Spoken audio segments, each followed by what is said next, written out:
watching. Subscribe.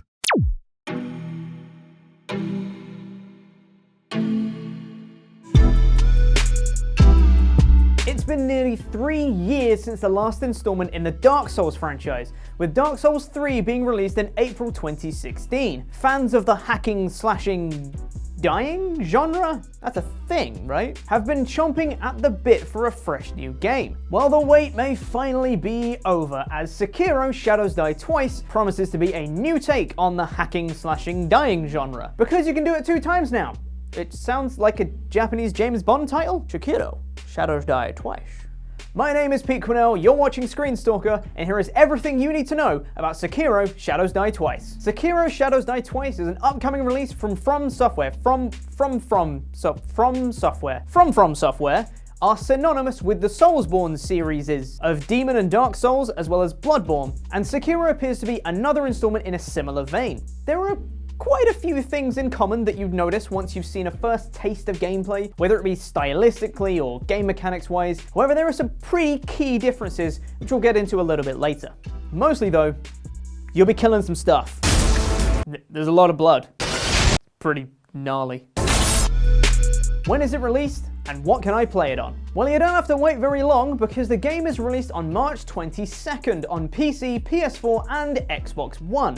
Sekiro takes place in 16th century Japan. The main character you'll be controlling is a shinobi, more commonly known as a mother-heckin' ninja, who's out for revenge of shinobi, after being left for dead when his lord was kidnapped. Also, there's the small matter of having his arm chopped off, you know, just that little minor inconvenience. Going full Winter Soldier, the lost arm is replaced with a prosthetic, after which the shinobi is dubbed Sekiro, or the one-armed wolf. Armed with nothing but the prosthetic arm, elbow grease and determination, and maybe a katana, the shinobi sets out to find their lord with bloodlust guiding the way. A ninja with a katana called the one-armed wolf with a prosthetic arm? Is this the best game ever?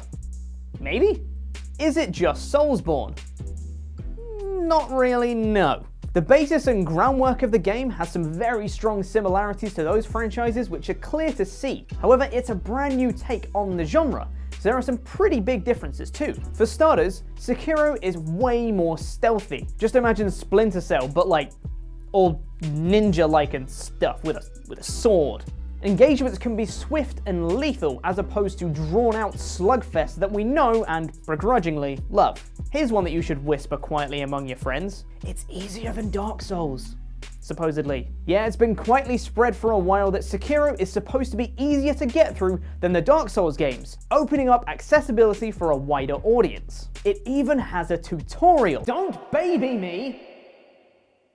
Which is admittedly optional and easy to miss, but still, it's being nice. There are no traditional stats in Sekiro either. None of this crafting malarkey. Instead, you gain experience to purchase new skills, completely changing how you interact with fights in a unique way, rather than just hitting harder.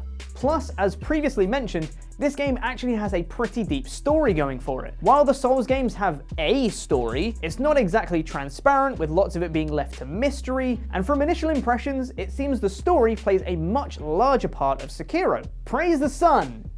Whatever that means. As previously mentioned, instead of hacking and slashing away at an enemy's HP until they drop, the focus of combat is to throw your target off balance, attacking their posture, allowing for a swift, one-shot kill with your katana. I don't know how to use a katana. Is that right? I don't know how you use katanas. The lower the vitality of your target, the longer it takes them to regain their composure, opening a window to use your fatality. Wrong game. The combat seems to be much faster, more precise, with more of an emphasis on quick reflexes, as even the smaller enemies can parry your attacks before launching their own counterattacks. I did that again. I still don't know if that's right. Striking the balance between offense and defense is a fine line that players will need to master in order to progress further in the game. And once you do, you'll find yourself gaining new abilities and methods of engagement to help spice up the gameplay, as the katana you start with will be the katana you end with. The old trusty blade will be permanently at your side, since crafting and forging new weapons have been done away with completely in Sekiro. Also, you have a grappling hook. The design of the game is very, very vertical, made specifically to either get the jump on or completely bypass certain enemies. Utilizing your surroundings to engage opponents can drastically shift the outcome of said fight. You can also listen into conversations prior to engaging, giving you extra information about your adventure and enemies. Resurrection is another feature that separates Sekiro from Souls, an ability that allows you to return from death in the same spot as you died, albeit with some penalties. Bonfires have been extinguished in Sekiro. Now it's all about the idols. The idols allow a brief respite, offering a checkpoint and allowing you to fast travel to other idols that you have communed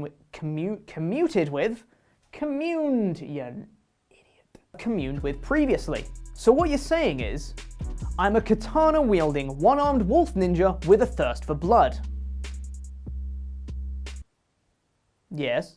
So, in conclusion, Sekiro has the genetics of a Soulsborne game, but the differences in gameplay and the unique way it handles progression make it an entire beast of its own. Realistically, all this merely scratches the surface of what the game can and will be, but we'll have to wait until March 22nd to see the full results and unveil all the juicy secrets. I, for one, am very excited for Sekiro: Shadows Die Twice.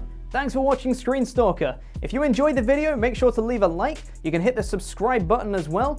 Make sure you get notifications too so you can keep up to date with all sorts of juicy content coming your way. We've got gaming news, movie news, and all sorts of other stuff. There's even a video on the screen right now that you can watch. Leave us a comment, and remember guys, we're watching.